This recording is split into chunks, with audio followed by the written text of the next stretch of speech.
Hello everyone. তো আজকের চলো একটু বানিয়ে নিই ফুলকপি আলু রসা কষা করে তরকারি, তার সঙ্গে করব পাতলা পাতলা করে পরোটা। তো এটাই আজকের বানাবো। আমি তো এমনি আর সেইভাবে ব্লগ শেয়ার করতে পারি না, তো ওই জন্য ভাবলাম যেটুকু করছি সেটুকুই তোমাদের সঙ্গে শেয়ার করি। এই দেখো ফুলকপিটা ভাজা ভাজা করে নিয়ে আগে, তারপরে দিয়ে দেবো আলু। তো অন্যদিন ফুলকপিটা একটু অন্যরকমই রান্না করি, পাঁচফোড়ন দিয়ে তেজপাতা দিয়ে। তো আজকে ভাবলাম একটু কষিয়ে কষিয়ে রান্না করি, তবে পেঁয়াজ দেবো না আর রসুন দেবো না, করবো আদা জিরে বাটা দিয়ে। তোমরা নিরামিষ দিনেও করে নিতে পারো এটা, তো এটা খেতে দারুণ লাগে।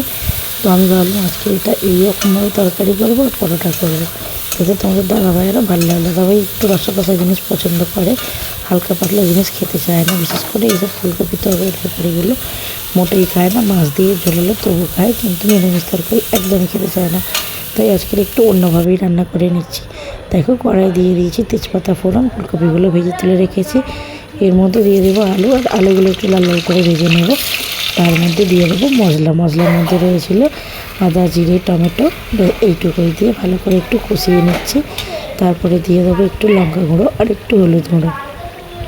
আর জিরেটা যেহেতু বেটে নিয়েছি তাই আলাদা করে আর জিরে গুঁড়ো দিলাম না, লঙ্কা গুঁড়ো হলুদ গুঁড়োটাই দিলাম শুধু। আর একটু ভালো করে কষিয়ে নেবো, কষাতে যাতে তেলটা বেরিয়ে আসে। তারপরে দিয়ে দেবো ফুলকপিগুলো, দিয়ে একটু অল্প করে জল দেবো, দিয়ে ফুটিয়ে নামিয়ে নেবো।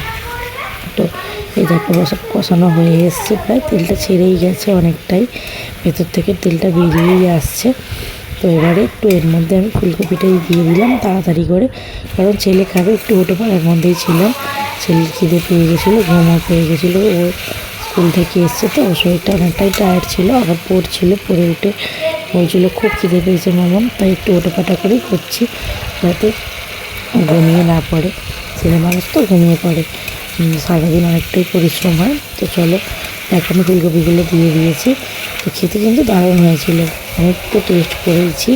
তো তোমরা একবার বাড়িতে করে টেস্ট করে আমাকে অবশ্যই জানিও কমেন্টে কীরকম লেগেছে।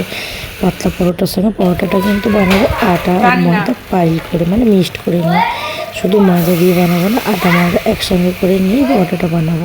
তো জল দিয়ে দিয়েছি, ঝপঝপ করেই করে নিচ্ছি রান্নাটা আজকে। দেখো তোমরাও বানিয়ে নিতে পারো কিন্তু ঝপ করে। আমি বসিয়েছিলাম 8টায় রান্নাটা, তো 9:30টার মধ্যেই কমপ্লিট হয়ে গেছিলো। তো চলো এবারে আটাটা মেখে নিই, আর তরকারিটা ততক্ষণ ফুটুক, ততক্ষণই আমার আটা মাখাটা কমপ্লিট হয়ে যাবে।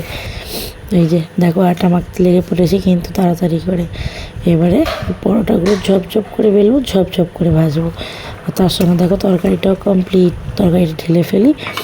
এর মধ্যে দিয়ে দেবো একটু তেজপাতা, কারণ তেজপাতা না, সরি ভুল বললাম, ধনে পাতা। ধনে পাতাটা খেতে আমাদের দারুণ লাগে আর ফ্লেভারটাও দারুণ, তাই একটু ধনে পাতা ছড়িয়ে দিলাম। দিয়ে চলো ধোঁয়া ওটা তরকারি, তার সঙ্গে পরোটা খেতে কিন্তু দারুণ লাগে। তো কার কার ভালো লাগে আমাকে অবশ্যই জানিও। এবার চলো চটপট করে পরোটাটা ভেজে নেওয়া যাক, কারণ খিদে পেয়ে গেছে খুব জোর ছেলের, এবং ছেলের মার ছেলের বাবারও। তাই ভাবলাম চটপট করে পরোটাটা ভেজে নিই। তো দেখো পরোটাটা ভাজা হচ্ছে, একটু একদম পাতলা পাতলা পরোটা, খুব ভালো লাগে খেতে। তো এই পরোটাটা মাংসের সঙ্গেও খেতে দারুণ লাগে, চিকেন হোক বা মাটন। তো আমরা আগে বেশি বানিয়ে খেতাম এই পরোটাটা, এখন আর সেইভাবে পরোটা খাওয়া হয় না, জাস্ট রুটি খাওয়া হয়। তো চলো প্রথম দুটো ভাজা হয়ে গেছে, আগে ছেলেকে দিয়ে দিই, গরম গরম ভাজবো আর খাবো। তো চলো ঝপ করে ওকে খেতেটা আগে দিয়ে দিই। তো ও বলেছিল মামা পরোটাটার সঙ্গে তরকারিটা দারুণ হয়েছে। ও তো ফুলকপি খায় না, শুধু আলু দিয়েই খেয়েছিল। আলু আর ওর পাপাকে আর ওকে একসঙ্গে খেতে দিয়ে দিচ্ছিলাম। তো ফুলকপি খায়নি, কিন্তু আলুটা সব খেয়ে নিয়েছিল, বললো মামা তরকারিটা দারুণ হয়েছে। তো এই যে চলো ঝপ করে খেতে দিয়ে দিই, আমিও খাবো, কারণ আমারও খুব জোর খিদে পেয়ে গেছে। তো এই দেখো ছোটো পুচোকে ঘুম পাড়িয়ে আমিও খেতে চলে এসেছি। আর দেখো এত কষ্ট করে রান্না করলাম, আর খাওয়াটা তোমাদের সঙ্গে শেয়ার করবো না? দেখো খেয়েও নিলাম ঝপ করে। Bye bye.